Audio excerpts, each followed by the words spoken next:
नमस्कार दोस्तों, मैं पारसनाथ। लाइफ हाई स्टडी है, इसमें आपका स्वागत है।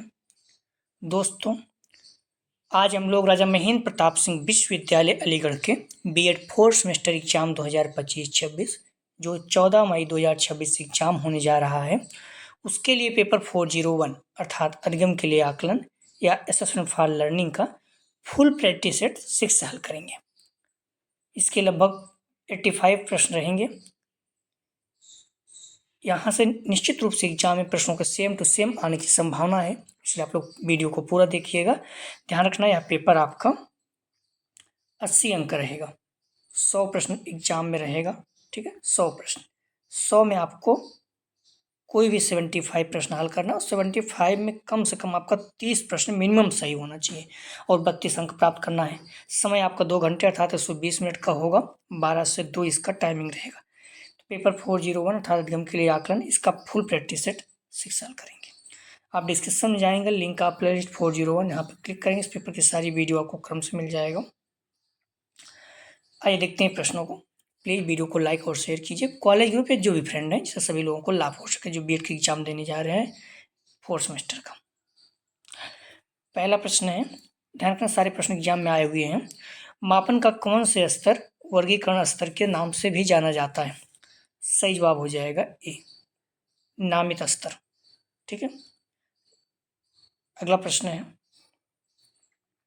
थर्मामीटर किस प्रकार की मापनी है? तो ए नामित मापनी, बी क्रमित मापनी, सी अंतराल मापनी, डी अनुपात मापनी। थर्मामीटर किस प्रकार की मापनी है?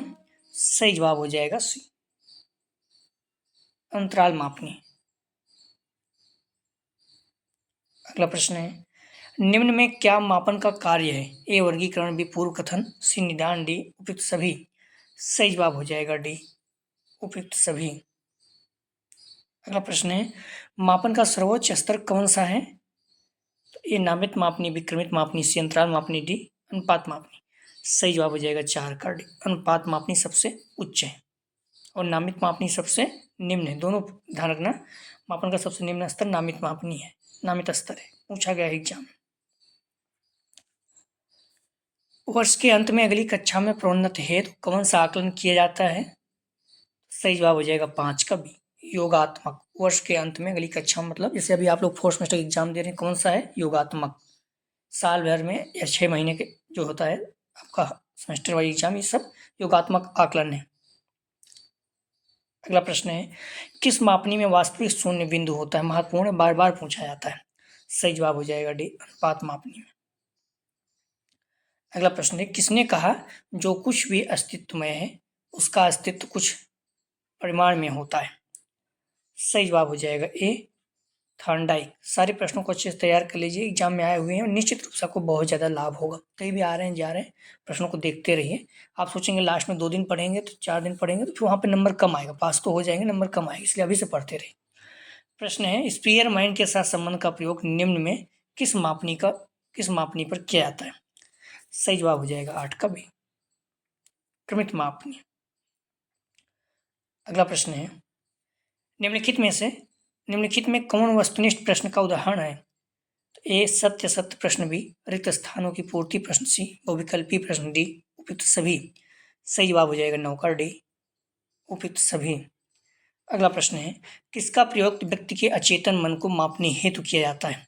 सही जवाब हो जाएगा 10 का बी, प्रक्षेपी तकनीक।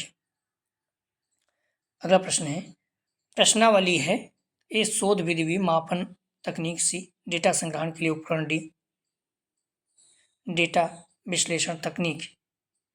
सही जवाब हो जाएगा 11 का सी, प्रश्नावली क्या है? डेटा संग्रहण के लिए उपकरण। अगला प्रश्न है, अर्ध विपाटन विधि का संबंध है? सही जवाब हो जाएगा 12 का ए, विश्वसनीयता से। अगला प्रश्न है, निम्नलिखित में क्या एक अच्छे परीक्षण की विशेषता नहीं है? ए विश्वसनीयता, बी वैधता, सी आत्मनिष्ठता, डी उपयोगिता। सही जवाब हो जाएगा 13 का सी, आत्मनिष्ठता। अगला प्रश्न है, ड्रा ए मैन टेस्ट का संबंध है? ए बुद्धि, बी व्यक्तित्व, सी अभिक्षमता, डी सृजनात्मकता। सही जवाब हो जाएगा ए बुद्धि से। अगला प्रश्न है ज्ञानात्मक व्यवहार का मापन किया जाता है। सही जवाब हो जाएगा 15 का डी, परीक्षण द्वारा, साक्षात्कार, अवलोकन द्वारा, डी उपरोक्त सभी द्वारा। अगला प्रश्न है सामाजिक संबंधों के अध्ययन हेतु किस विधि का प्रयोग किया जाता है। सही जवाब हो जाएगा 16 का डी, समाज मिति तकनीक का। अगला प्रश्न है IQ है, तो फार्मूला हम लोग पहले भी देख चुके हैं ना, तो इसको याद रखना इंग्लिश, हिंदी या फिर शॉर्टकट सभी में। तो IQ है, सही जवाब हो जाएगा, ध्यान रखना ए, मानसिक आयु अपान वास्तविक आयु गुणित 100, MA अपान CA गुणित 100, या मेंटल एज अपान क्रॉनिकल एज गुणित 100, कुछ भी पूछ सकता है, सभी पूछा गया है। अगला प्रश्न है श्रेणुकता का संबंध है, तो ए अभिसारी चिंतन बी, अपसारी चिंतन सी, बहु अधिक सोचना डी उपरोक्त सभी। सही जवाब हो जाएगा बी, अपसारी चिंतन। श्रेणुकता का मतलब होता है क्रिएटिविटी, खोज करना। अगला प्रश्न है निम्नलिखित में कौन वस्तुनिष्ठ प्रश्न का उदाहरण है। तो सही जवाब हो जाएगा 19 का, ध्यान रखना बी, सत्य असत्य। अगला प्रश्न है रोरसा स्याही धब्बा परीक्षण में कुल कितने कार्ड होते हैं। सही जवाब हो जाएगा सी, 10। अगला प्रश्न है प्रसंगात्मक बोध परीक्षण का निर्माण किसने किया। सही जवाब हो जाएगा, ध्यान रखना ए, मरे एवं मार्गन। कौन सा कारक बुद्धि को प्रभावित करता है। तो सही जवाब हो जाएगा 22 का, ध्यान रखना ए, वंशानुक्रम, बी, उम्र, सी, वातावरण, डी उपयुक्त सभी। सही जवाब हो जाएगा डी। अगला प्रश्न है बिने साइमन बुद्धि परीक्षण है। सही जवाब हो जाएगा 23 का, वैयक्तिक शाब्दिक परीक्षण, ये सही जवाब है। बुद्धि व्यक्ति की क्षमताओं का समुच्चय है जो उसको उद्देश्यपूर्ण कार्य करने, विवेकशील चिंतन एवं पर्यावरण से प्रभावपूर्ण समायोजन करने में सहायक हो। ये किसी ने कहा। सही जवाब हो जाएगा 24 का सी, वेशलर।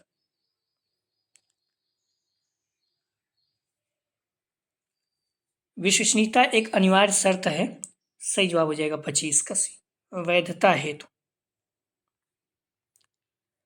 अगला प्रश्न है निम्नलिखित में से कौन एक विधि परीक्षण के पदों की गुणवत्ता के मूल्यांकन हेतु प्रयोग की जाती है। सही जवाब हो जाएगा 26 का बी, विषय वस्तु विश्लेषण। अगला प्रश्न है मानकीकृत परीक्षण की दो अत्यधिक आवश्यक विशेषताएं क्या हैं। सही जवाब हो जाएगा 27 का, ध्यान रखना सी, विश्वसनीयता एवं वैधता। अगला प्रश्न है कौन सा भिन्न है। सही जवाब हो जाएगा 28 का बी, न्यायादर्श। अगला प्रश्न है निम्नलिखित में कौन सा अध्यापक निर्मित परीक्षण का लक्षण नहीं है। सही जवाब हो जाएगा 29 का डी, मानक, ये नहीं है, बाकी वस्तुनिष्ठ विश्वसनीयता वैधता है। अगला प्रश्न है किसी परीक्षण का स्वास्थ्य संबंध कहलाता है। सही जवाब हो जाएगा 30 का, ध्यान रखना, विश्वसनीयता गुणांक। यदि कोई परीक्षण वैध है तो वह है। सही जवाब हो जाएगा ए, विश्वसनीयता अवश्य होगा। अगला प्रश्न है ऋणात्मक परीक्षण महत्व देता है। सही जवाब हो जाएगा सी, सही उत्तर को गलत उत्तर को।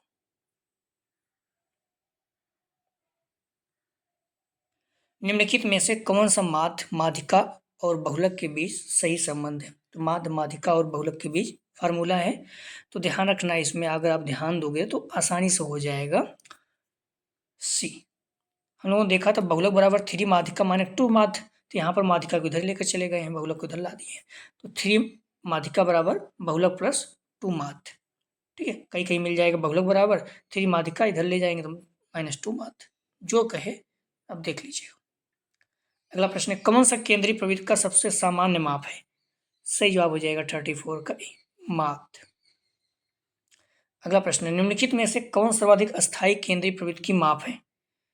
सही जवाब हो जाएगा ए, माध्य। कौन सा केंद्रीय प्रवृत्ति का सबसे सामान्य माप है, तो माध्य, अस्थायी, माध्य। अगला प्रश्न है निम्न में कौन केंद्रीय प्रवृत्ति की माप नहीं है।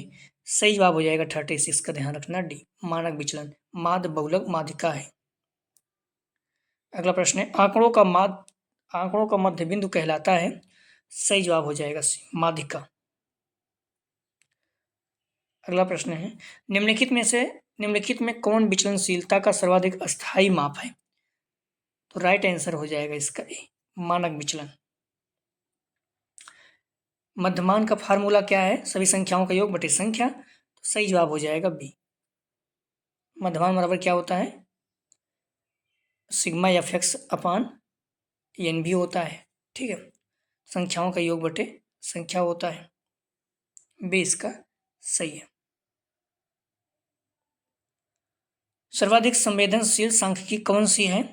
तो राइट आंसर हो जाएगा ए, मध्यमान। माप का सर्वोच्च स्तर है, तो राइट आंसर हो जाएगा, ध्यान रखना, डी, अनुपातिक। नामित जो है सबसे निम्न है। अगला प्रश्न है, शैक्षिक एवं मनोवैज्ञानिक चरों का मापन मुख्यतः किस स्तर पर किया जाता है? तो राइट आंसर हो जाएगा इसका, ध्यान रखना, ए, नामित। मापन के ही स्वीकृत नियमों के अनुसार वस्तुओं को अंक प्रदान करने की प्रक्रिया है, किसने कहा? तो राइट आंसर हो जाएगा इसका 43 का स्टीवेंस। निम्नलिखित में कौन सा कथन असत्य है, मतलब गलत है? राइट आंसर हो जाएगा ए, मापन मूल्यांकन से अधिक व्यापक है।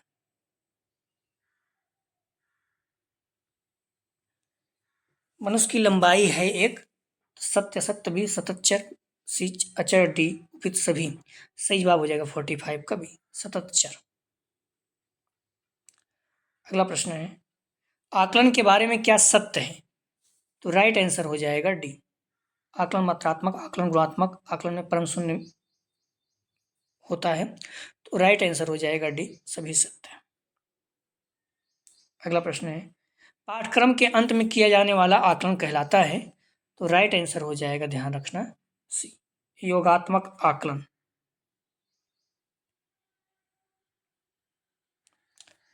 किसी विद्यार्थी को परीक्षा में प्रथम श्रेणी प्रदान करना है? तो राइट आंसर हो जाएगा 48 का, ध्यान रखना, बी, मूल्यांकन है। किसी विद्यार्थी को परीक्षा में प्रथम श्रेणी प्राप्त करना मूल्यांकन है। गणित में 50 अंक प्राप्त किया, मापन है। ठीक, इस चीज को ध्यान रखना। व्यक्ति के अवचेतन पक्ष के मापन है प्रयुक्त तकनीक है। तो राइट आंसर हो जाएगा 49 का भी, प्रक्षेपी तकनीक। अगला प्रश्न है, निम्नलिखित में कौन निर्धारण मापनी का उदाहरण है? तो राइट आंसर हो जाएगा 50 का डी, अंकित मापनी, ग्राफिक मापनी, क्रमित मापनी, उपयुक्त सभी। अगला प्रश्न है, निम्नलिखित में मात्रात्मक उपकरण है? तो राइट आंसर हो जाएगा ए, भार मापन यंत्र। अगला प्रश्न है, किस परीक्षण के मानक उपयोगी हैं? तो इसका सही उत्तर हो जाएगा, ध्यान रखना, 52 का ए, प्राप्तांकों की व्याख्या करने में। अपने उद्देश्यों की पूर्ति करने वाला परीक्षण क्या कहलाता है? तो राइट आंसर हो जाएगा ए, वैध। निम्नलिखित में कौन मापन की व्यक्तिगत त्रुटियों से संबंधित है? राइट आंसर हो जाएगा 54 का, ध्यान रखना, डी, मानक। निम्नलिखित में वस्तुनिष्ठ प्रश्न का प्रकार नहीं है। सही जवाब हो जाएगा, ध्यान रखना, 55 का ए, तुलनात्मक प्रश्न क्या है? ये वस्तुनिष्ठ नहीं होगी। पूरा स्मरण प्रश्न, मिलान प्रश्न, पूर्ति प्रश्न, ये वस्तुनिष्ठ मतलब ऑब्जेक्टिव है। अगला प्रश्न है, शैक्षिक उद्देश्यों का वर्गीकरण किसने प्रस्तुत किया? तो राइट आंसर हो जाएगा सी, ब्लूम ने। 3 भागों में बांटा, ज्ञानात्मक, भावात्मक, क्रियात्मक। अगला प्रश्न है, प्रथम सफल बुद्ध परीक्षण किसने बनाया? 57 का राइट आंसर हो जाएगा बी, बिने ने। 90 से 100 बुद्धिलब्ध वाला बालक किस वर्ग में आते हैं? तो राइट आंसर हो जाएगा सामान्य बुद्धि। ध्यान रखना, 90 से 110 ये नॉर्मल है, 100 अगर 40 प्लस है, 140 है तो प्रतिभाशाली हो जाएंगे। ठीक है, इस चीज को ध्यान रखना, दोनों महत्वपूर्ण है। जलोटा बुद्धि परीक्षण है एक, तो राइट आंसर हो जाएगा शाब्दिक परीक्षण।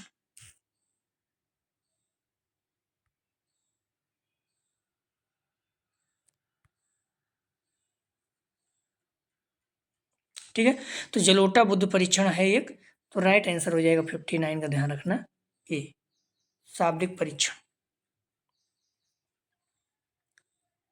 व्यक्तित्व कारक प्रश्नावली का निर्माण किसने किया? तो राइट आंसर हो जाएगा 60 का बी, कैटल। प्रासंगिक अंतर्बोध परीक्षण में कुल कितने कार्ड होते हैं? राइट आंसर हो जाएगा सी 31। निम्नलिखित में से कौन सा सृजनात्मकता का एक महत्वपूर्ण कारक नहीं है? राइट आंसर हो जाएगा बी अविसारी चिंतन।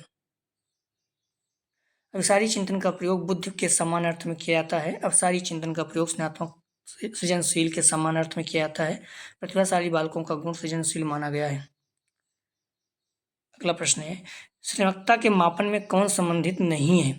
तो राइट आंसर हो जाएगा 63 का डी थर्स्टन। निरीक्षण लोगों की बुद्धि मापने के लिए कौन से परीक्षण प्रयुक्त किए जाते हैं? राइट आंसर हो जाएगा बी अशाब्दिक परीक्षण।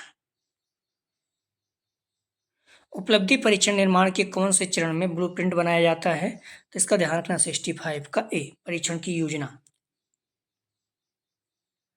निबंधात्मक परीक्षण की विशेषता नहीं है, तो राइट आंसर हो जाएगा 66 का बी वस्तुनिष्ठता। ये ऑब्जेक्टिव क्या है? ये निबंध की विशेषता नहीं है परीक्षण की, लेकिन अभिव्यक्ति, सुलेख, भाषा का उपयोग ये तीनों हैं। अगला प्रश्न है निर्णयात्मक परीक्षण का उद्देश्य होता है? राइट आंसर हो जाएगा बी कमजोरी को जानना। प्लीज आप लोग वीडियो को लाइक और शेयर कीजिए। कॉलेज ग्रुप जो भी फ्रेंड है सभी लोगों को लाभ हो सके। अगला प्रश्न है किसी प्रश्न का आदर्श कठिनाई स्तर कितना होना चाहिए? तो राइट आंसर हो जाएगा बी 50%। पद विश्लेषण के अंतर्गत किया गया है, तो राइट आंसर हो जाएगा 69 का डी प्रश्नों का स्वीकार करना, प्रश्नों का स्वीकार करना, प्रश्नों में संशोधन। अगला प्रश्न है किसी परीक्षण में प्रश्नों की संख्या बढ़ाए जाने पर, तो राइट आंसर हो जाएगा 70 का ए विश्वसनीयता बढ़ती है। CGPA का तात्पर्य है, तो राइट आंसर हो जाएगा ध्यान रखना be cumulative grade point average. परंपरागत परीक्षा प्रणाली का प्रमुख दोष है, तो राइट आंसर हो जाएगा 72 का ध्यान रखना अंक केंद्रित प्रणाली, अंकन में व्यक्तिनिष्ठता, चयन अध्ययन को प्रोत्साहन करना, डी उपयुक्त सभी। कौन सा केंद्रवर्ती मान सर्वाधिक संवेदनशील एवं विश्वसनीय होता है? राइट आंसर हो जाएगा ए मध्यमान। यदि किसी समूह के लिए मध्यमान 57 तथा बहुलांक 60 है, तो उस समूह का मध्यांक क्या होगा, माध्यिका क्या होगा? तो आपको पता होगा हम लोगों ने देखा था भी 3 माध्यिका बराबर क्या होता है? बहुलक प्लस 2 माध्य। यहाँ पर मध्यमान कितना दिया गया है 57, बहुलक कितना दिया गया है 60। 60 प्लस 2 गुणित 57 हल कर दीजिए। 60 प्लस कितना हो जाएगा 57 दूना 7 14 हो जाएगा, 5 दूनी 10 11 114 हो जाएगा। 170 74 174 हो जाएगा। 174 में 3m बराबर 174, तो 174 में 3 से भाग दे दीजिए। 5 हो गया 8 58 हो गया। सही उत्तर हो जाएगा 58। बहुत आसान से है, आप लोग कर सकते हैं। ठीक है, बहुलक बराबर क्या होता है 3 माध्यिका माइनस 2 माध्य। माध्य इधर लेकर आ जाइए, ठीक इसको इधर लेकर आ जाइए। या फिर इसे मान रख दी बहुलक बराबर 60, माध्य बराबर 57, 114 आप इधर लेकर आएंगे, हो जाएगा। अगला प्रश्न है ध्यान रखना, थोड़ा सा ये प्रश्न आया था तो कठिन था, बट अगर आप सॉल्व करें बहुत नॉर्मली से है। निम्नलिखित आंकड़ों का मानक विचलन क्या होगा? तो इसका राइट आंसर जो है बी होगा 1.8। आप आगे सॉल्व कर सकते हैं। ठीक है, इस तरह से मानक विचलन बराबर क्या होता है sigma under root sigma x sigma f कोष्टक के अंदर एक्स माइनस एक्स बार का होल स्क्वायर अपान एन। ठीक है, फिर एक्स बार बराबर क्या होता है सिग्मा एफ एक्स अपान एन। ठीक है, ये चीज़ों को सॉल्व कर लेंगे तो आ जाएगा, आप लोग देख लीजिएगा एक बार। ठीक है, क्लियर है। अगला प्रश्न है शैक्षिक उद्देश्य, सही जवाब हो जाएगा 76 का ज्ञानात्मक, भावात्मक, क्रियात्मक तीनों हैं। अगला प्रश्न है उपलब्धि परीक्षण के प्रकार हैं, तो मानकीकृत उपलब्धि परीक्षण, अध्ययन अध्यापक निर्मित उपलब्धि परीक्षण, सी ए बी दोनों डी में से कोई नहीं। सही जवाब हो जाएगा ध्यान रखना सी ए बी दोनों। लगभग 85 प्रश्न है, तो आप लोग प्रश्नों को पूरा देखिएगा। आपके एग्जाम में 100 प्रश्न रहेगा, 75 प्रश्न हल करना है। निम्नलिखित परिभाषा किसने दी? एक शैक्षिक उपलब्धि परीक्षण वह है जिसका निर्माण ज्ञान समूह में कौशल के मापन के लिए किया जाता है। सही जवाब हो जाएगा 78 का ए फ्रीमैन। अगला प्रश्न है निम्नलिखित में से कौन सा भावात्मक पक्ष का सबसे ऊंचा स्तर है? सही जवाब हो जाएगा ए चैत्रीकरण। ज्ञानात्मक पक्ष में 6 हैं, कौन कौन से ध्यान रखना, BS ब्लूम ने प्रस्तुत किया था इसको। ज्ञान, बोध, अनुप्रयोग, विश्लेषण, संश्लेषण, मूल्यांकन। ज्ञानात्मक पक्ष सबसे प्रथम पद है और ज्ञानात्मक पक्ष का अंतिम मूल्यांकन है, सबसे उच्च भी माना जाता है मूल्यांकन। भावात्मक पक्ष में 6 कृतवाल ने प्रस्तुत किया। अग्रहण, अनुक्रिया, अनुमूल्यन, विचारणा, व्यवस्थापीकरण, चैत्रीकरण। ध्यान रखना ये पूछा गया है। तो भावात्मक पक्ष का प्रथम अग्रहण, अंतिम चैत्रीकरण। सबसे उच्च क्या है? चैत्रीकरण। सबसे निम्न क्या है? अग्रहण। ये भी याद ध्यान रखना, यही पूछा गया है। क्रियात्मक पक्ष के भी 6 उद्देश्य हैं। सिम्पसन ने प्रस्तुत किया। उद्दीपन, कार्रवाई, निर्माण, समायोजन, स्वाभाविकरण, आदत निर्माण। क्रियात्मक पक्ष का प्रथम स्तर उद्दीपकरण और अंतिम जो है आदत निर्माण है। विश्वसनीयता ज्ञात करने की विधि है, तो सही जवाब हो जाएगा डी, समांतर प्रारूप विधि, परीक्षण पुनर्परीक्षण विधि, अर्धविच्छेदन विधि। डी इसका सही जवाब। विशिष्टता ज्ञात करने की प्रमुख विधियां निम्नलिखित है। स्थायित्व गुणांक या परीक्षण पुनर्परीक्षण विधि, तुलनात्मक गुणांक या प्रारूप विधि या विकल्प, अस्तित्व एवं तुल्यांक तथा गुणांक या अर्धविच्छेदन विधि। आंतरिक अस्थायित्व गुणक या क्रूडर रिसर्च विधि, होएस्ट विश्वसनीयता। अगला प्रश्न है, बुद्ध परीक्षण के प्रकार हैं, ए शाब्दिक, बी अशाब्दिक, सी भी दोनों, डी में से कोई नहीं। सही जवाब हो जाएगा, ध्यान रखना सी, शाब्दिक अशाब्दिक दोनों। अशाब्दिक बुद्ध परीक्षण के अंतर्गत आते हैं। एक चित्र भी आकृति से निर्जीव पदार्थ उपयुक्त सभी। सही जवाब हो जाएगा डी, उपयुक्त सभी। अगला प्रश्न है, शाब्दिक अशाब्दिक बुद्ध परीक्षण किस प्रकार आधार के अंतर्गत आते हैं? तो राइट आंसर हो जाएगा विषय वस्तु के आधार पर। निम्न में से कौन केंद्रीय प्रवृत्ति के अंतर्गत शामिल है? सही जवाब हो जाएगा T4 का बी, बहुलांक। माध्यांक के द्वारा ज्ञात किया जाता है, तो राइट आंसर हो जाएगा सी, मध्य बिंदु। ठीक है, आप लोग डिस्क्रिप्शन में जाएंगे, लिंक आप प्लेलिस्ट 401 यहाँ पे क्लिक करेंगे, इस पेपर की सारी वीडियो आपको क्रम से मिल जाएगा। ठीक है, अगला जो प्रैक्टिस सेट रहेगा 7, फुल प्रैक्टिस सेट 7। तो प्लीज़ आप लोग 6 बजे आ जाएं, 6 बजे हम लोग प्रैक्टिस सेट हल करते हैं। वीडियो देखने के लिए धन्यवाद दोस्तों।